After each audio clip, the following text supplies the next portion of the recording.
It is the morning of February 19th, 1945. The beach at Iwo Jima lies smoking and cratered, littered with the burned-out hulks of landing craft and the scattered debris of the most violent amphibious assault yet attempted by American forces. The black sand is still warm from the initial bombardment. What the Americans do not yet fully realize is that beneath the volcanic landscape, hidden in caves and interconnected tunnel systems, the Japanese have positioned themselves with captured and adapted versions of German portable flamethrowers, weapons that would transform the intimate, brutal fighting to come into something far more horrific than anything encountered on the beaches of Normandy or Sicily. A soldier, Private James Crenshaw of the 23rd Marines, pushes forward with his unit toward a fortified position marked only by a thin line of camouflaged netting. He cannot see the operator crouched 15 meters distant, fingers tightening around the trigger mechanism of a Flammenwerfer 41, waiting. When the flame leaps out, a jet of burning petrol and thickened oil suspended in air, roaring as it arcs across the churned earth, it transforms everything in its path into a catastrophe of fire. The effective range is perhaps 40 meters. The temperature at the nozzle exceeds 800 degrees Celsius. In the recorded history of modern warfare, no weapon forces such an immediate visceral confrontation between the operator and those targeted for death.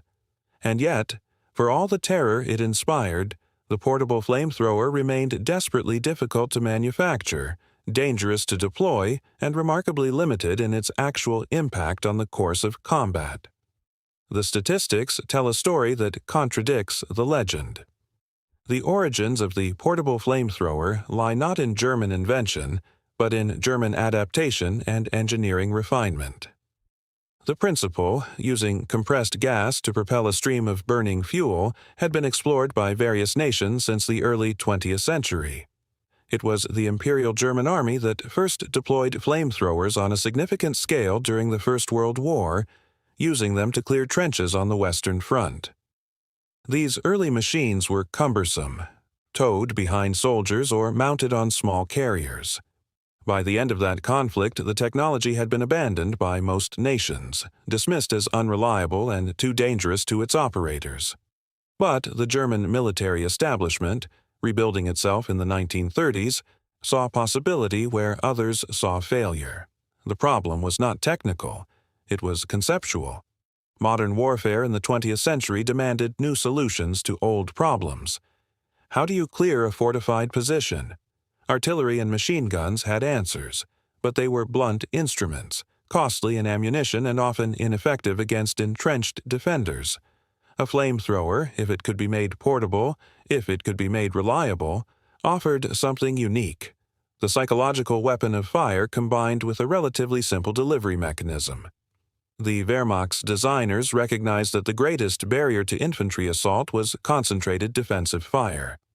If soldiers could project an overwhelming wall of flame across no man's land, suppressing enemy fire through sheer terror while simultaneously illuminating and incinerating fortified positions, the mathematics of battle changed fundamentally. The technical problem proved far more vexing than anticipated. A portable flamethrower must accomplish several contradictory objectives simultaneously. It must be light enough for a single soldier to carry whilst wearing full combat equipment. It must project fuel a meaningful distance, at least 30 meters, ideally 50. It must sustain that projection long enough to be tactically effective.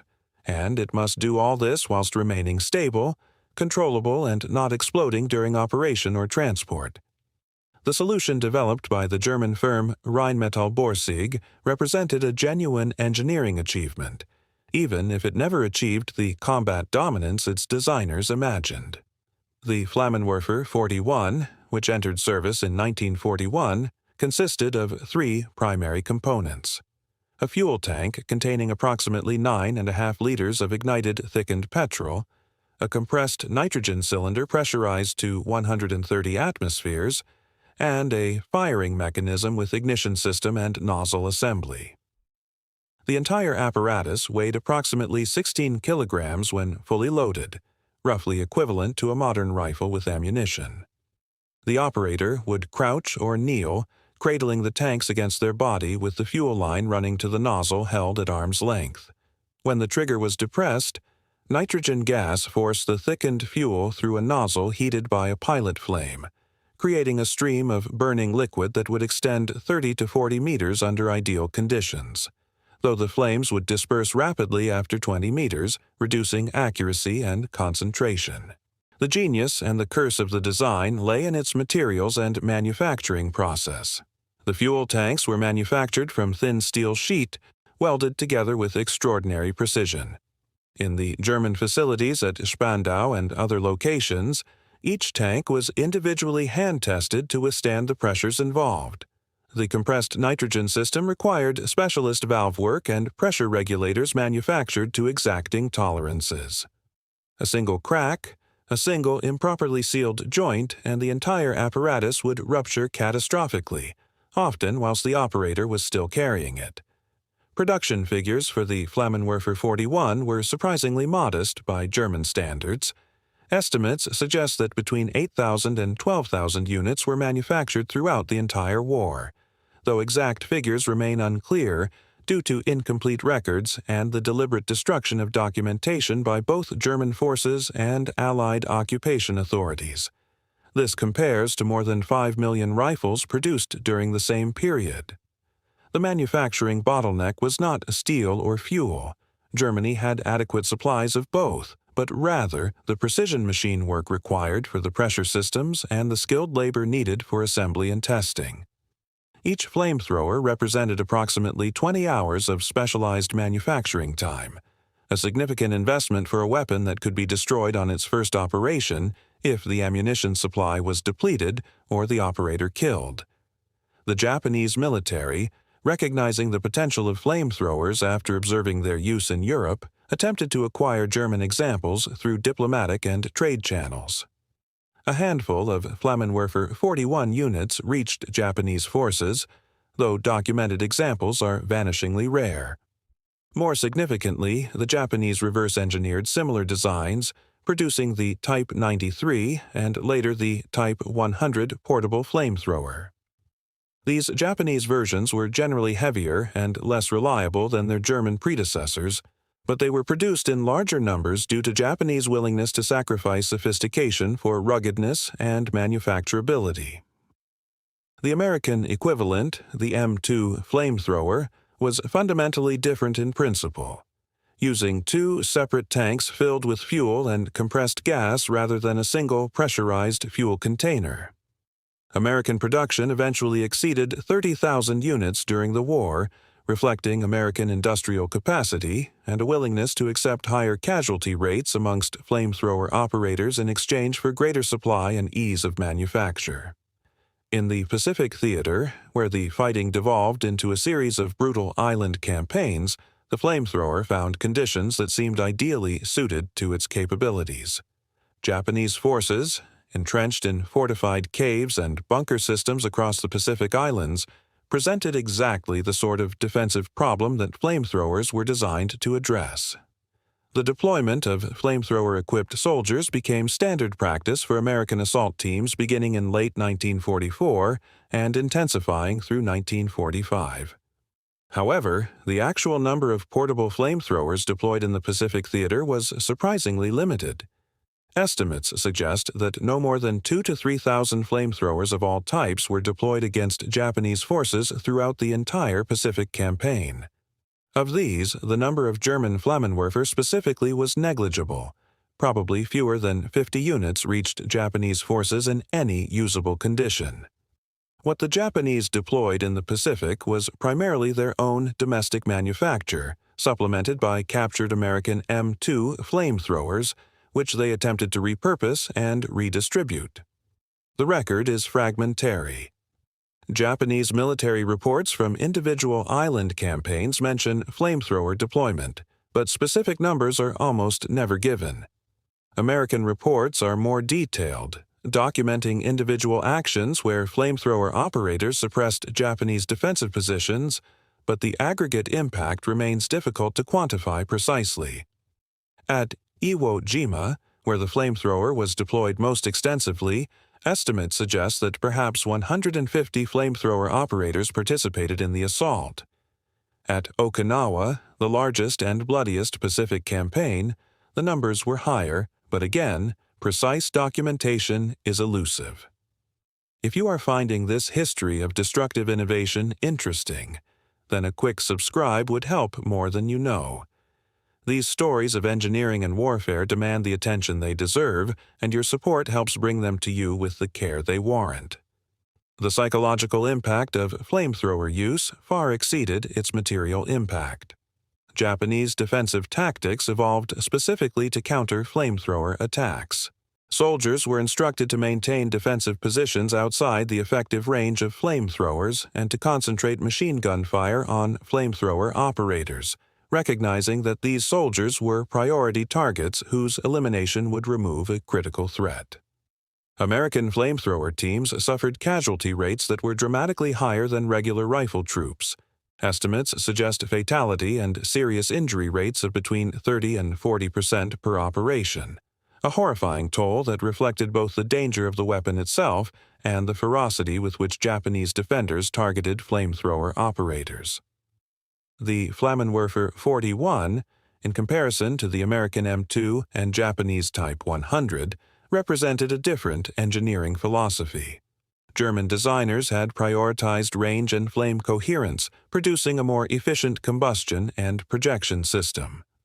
The American design prioritized ease of manufacture and the capacity to sustain fire for longer periods, though with less range and accuracy. The Japanese flamethrowers occupied a middle ground, attempting to replicate German efficiency with manufacturing processes more suited to Japanese industrial capacity. Had the Germans been able to produce flamethrowers in numbers comparable to other small arms, say 50,000 units instead of 12,000, and had they deployed them extensively on the Eastern Front, the device might have achieved greater tactical significance.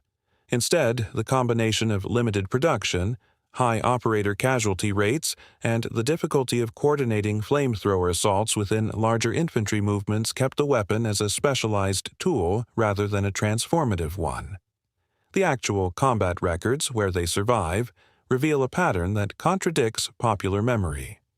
Flamethrowers were deployed in small numbers, often as support weapons within engineer units rather than as primary assault instruments. A typical deployment would see 1 or 2 flamethrower operators attached to a rifle platoon, tasked with suppressing specific enemy positions identified during reconnaissance. The defenders, knowing this, would establish defensive positions with flamethrower range in mind, sometimes deploying their own flamethrowers to create zones of mutual destruction. At Tarawa, in November 1943, American forces employed flamethrowers against Japanese fortifications, but the number of flamethrower teams deployed was minimal, perhaps a dozen across the entire operation. The casualty figures make the limitation clear. American forces suffered approximately 1,000 casualties to capture an island that Japanese defenders had promised to defend to the last man. Of these, flamethrower-related casualties, both operators killed or wounded and defenders burned by flamethrower attacks, numbered in the dozens, not hundreds. The device inflicted horror disproportionate to its actual casualty count. The memory of flamethrower use in the Pacific persisted longer than the reality of its deployment. The legacy of the German Flammenwerfer 41 proved more enduring in design principle than in actual combat application. After the war, both American and Soviet forces conducted extensive evaluations of captured German flamethrowers, studying their engineering to understand why they functioned more reliably than American or Japanese equivalents. The Germans had solved certain technical problems, particularly the consistent combustion of thickened fuel and the management of pressure fluctuations, that other nations struggled with. Post-war flamethrower development, particularly in Soviet design, incorporated lessons learned from the Flammenwerfer 41. The RPO-A flamethrower that emerged in Soviet service during the Cold War incorporated elements of German engineering practice, suggesting that even though the Flammenwerfer 41 had failed to deliver battlefield dominance, its technical innovations had genuine merit. Museums in Germany, particularly the Deutsches Panzermuseum at Münster, preserve examples of the Flammenwerfer 41. Though complete, original examples are rarer than might be expected. Most surviving examples show evidence of field repair or modification, testifying to the difficulty of keeping the systems functional under operational conditions. The fragility of the device, its dependence on precision manufacturing in the pressure systems, meant that damaged units were often cannibalized for parts rather than repaired. In the final analysis, the portable flamethrower proved to be a weapon of considerable technical sophistication that failed to deliver the tactical revolution its designers anticipated. The Flammenwerfer 41, despite its engineering excellence, was produced in numbers too small to influence the larger course of warfare.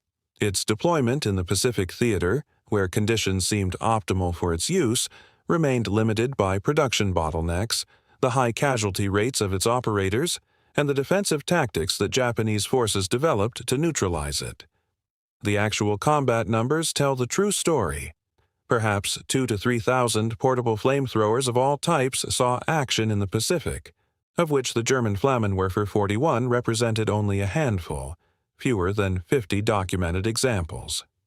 These devices, for all the nightmare quality of their effect, killed fewer soldiers than a single successful artillery bombardment, cost more to manufacture than conventional weapons of equivalent lethality, and required months of specialized training to deploy effectively. Yet they persist in historical memory as transformative weapons, inflaming the popular imagination in ways their actual combat contributions did not justify. The flamethrower operator who triggered the Flammenwerfer at Iwo Jima on that February morning in 1945 was participating in an act of war that seemed to transcend the mechanical killing of industrial combat.